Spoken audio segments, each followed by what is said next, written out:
ระเป๋าจะใบกระเป๋า3 ใบเมืองเดี๋ยวหาคนมาจับรางวัลกันเอาไปวาดซะโอ้อันพี่วาดนะจับรางวัลเอาพี่วาดเท่านี้แหละบ่ให้คนหมานบ่เนาะให้พี่วาดนี่จับเราเป็นคนมักกระเป๋าอยู่แล้วพี่วาดเนาะคนโซ่มือก่อนเด้อ3 รางวัลแรกคนแตกรางวัลแรกเป็นยังอาจารย์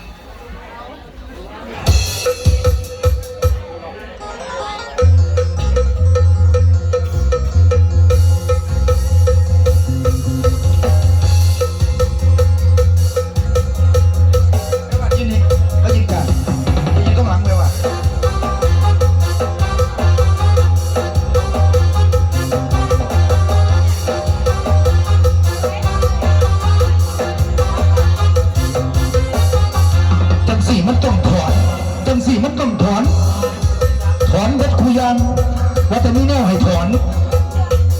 อยากได้ไปน้องกาซอยเลยอ่านคือกระคับมันเป็นจักมันเป็นคือกระคับอยากสีมันต้องหลบผู้ทรงพิธานต่อไปได้แก่ท่านนาลิโก้แก้ววงศาลิโก้มารับกระเป๋า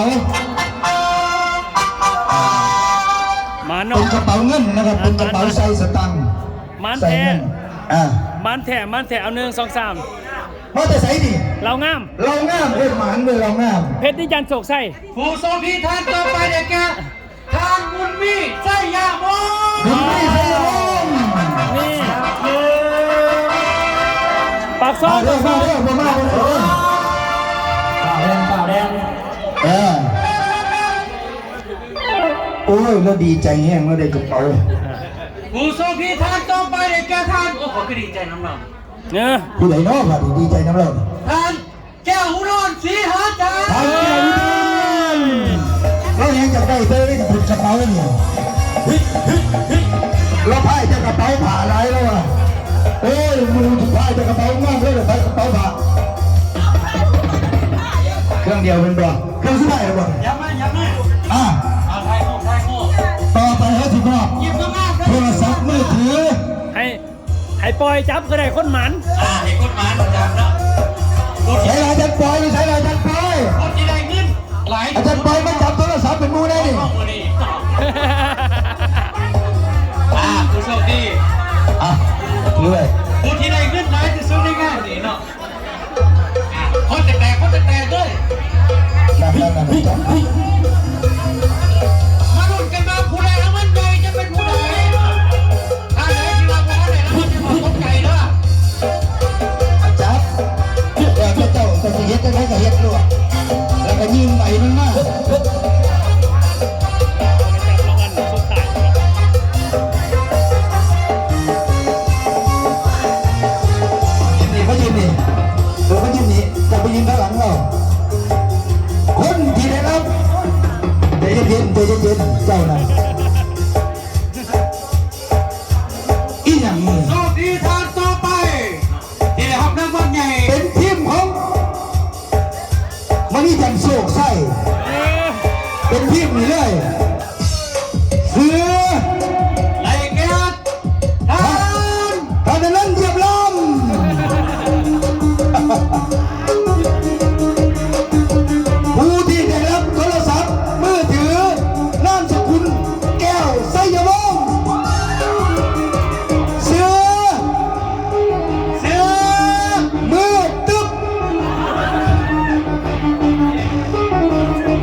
สู้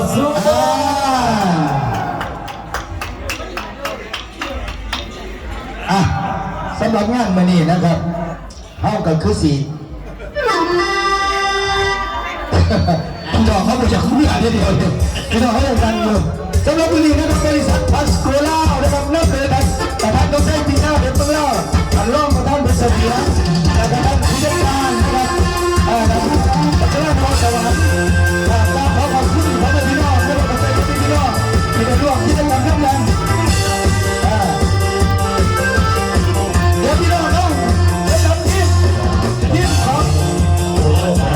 ทีมของทีมเดียวของขี้น้อยอาจารย์ขี้น้อยเองบอกเพื่อนอาจารย์ขี้น้อยนะเดี๋ยวผู้ชายเขาซอยกันเจ้าของกันซอยกันเจ้าของสิไปนั่งเด้อ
อย่าได้เรียกเด้อ